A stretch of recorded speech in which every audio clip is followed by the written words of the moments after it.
What's going on, everybody? It's your observant Lineman here. Hope everybody had a wonderful Labor Day. It's Tuesday. We're back at the grind. And this is a story that kind of fell out of the headlines after it was reported last year. But Clinton Portis, former NFL running back, played around 10 years in the NFL. He fell into a little situation last year with really a program that the NFL provides for former players in our benefits program.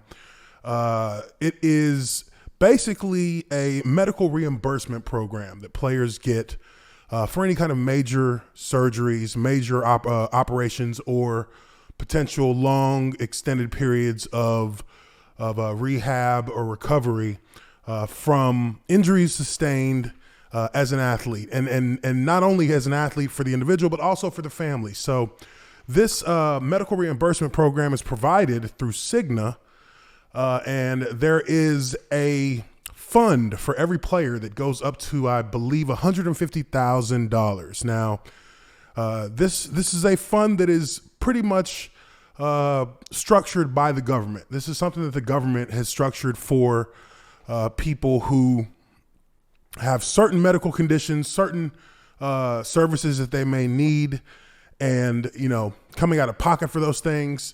Obviously, medical bills, we all know, can be very expensive.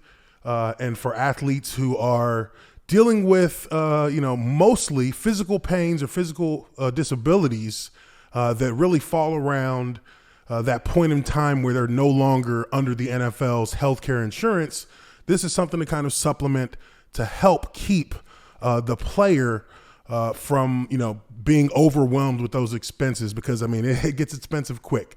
So for instance, if I went in and got a knee surgery and I paid for that out of pocket, well, I would provide the information for that knee procedure to the NFLPA and to Cigna, and they would, verify the account, verify the charges, and then they would reimburse me for that amount of money.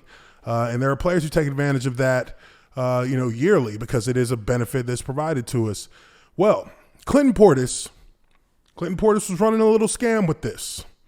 And I talked to a couple of people who I know knew about some of the details that you didn't necessarily hear in the media.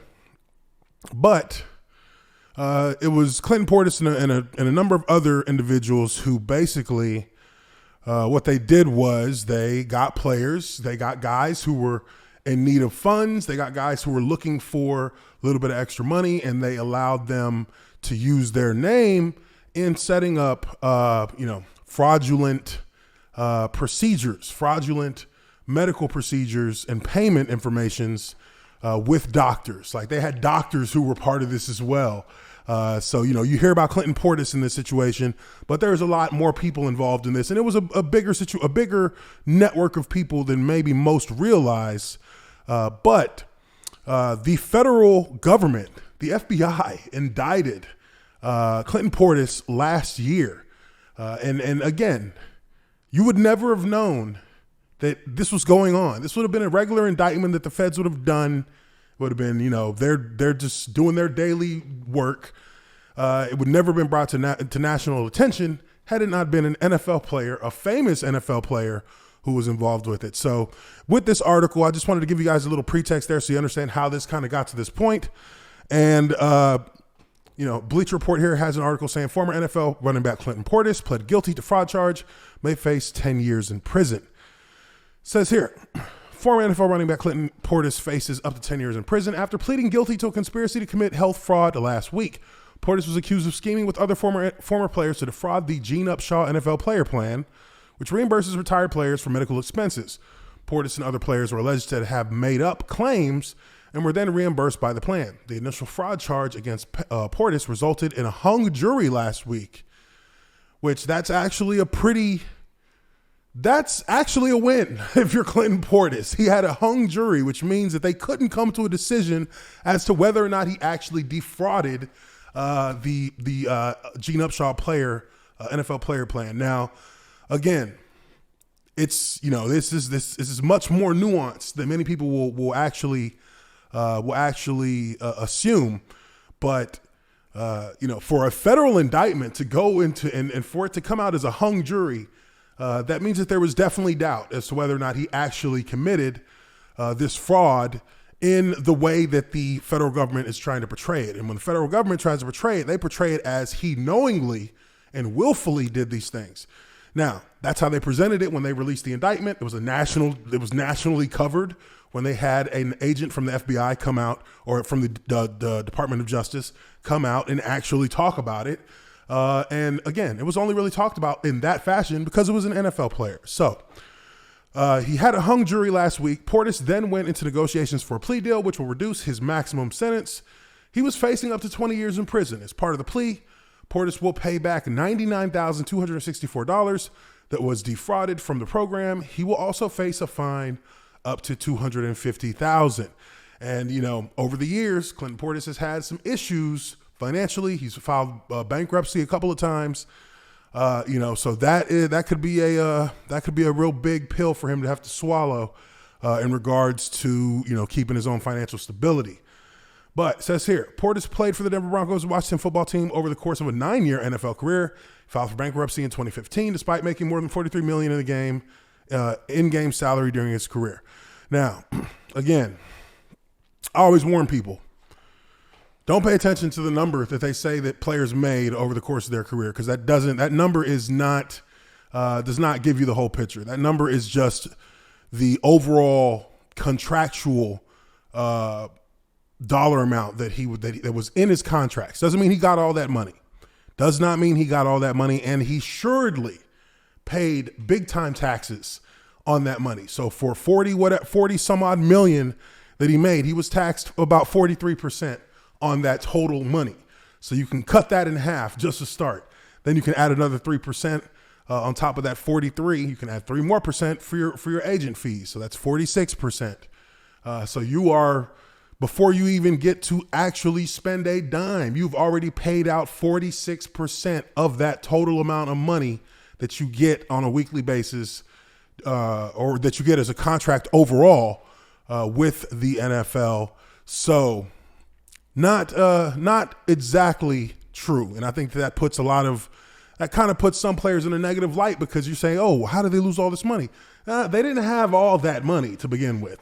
And this is before you buy a house. This is before you buy a vehicle. This is before you, are taking care of family members. This is before you're, spreading that wealth to the people who are closest to you, because you kind of have to.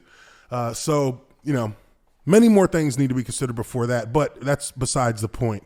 The point here is that he dodged the bullet, because he was looking at 20 years.